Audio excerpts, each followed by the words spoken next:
Hi, I'm Effendi Wong. We have a program called the Sustainable Waterfall Adoption Program, initiated by PPATS to sustain, adopt, clean up, and protect selected waterfalls such as Sungai Liam by the Alstom Foundation.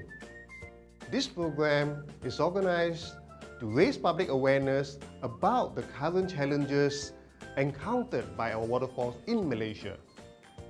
It emphasized the needs for greater civic awareness to keep our waterfalls pristine and litter-free. We propose this program that focuses on conservation outline that builds on awareness. This will give a fresh perspective towards visible action to restore and conserve our environment. We are going to have the first waterfall in Malaysia that is disabled-friendly waterfall.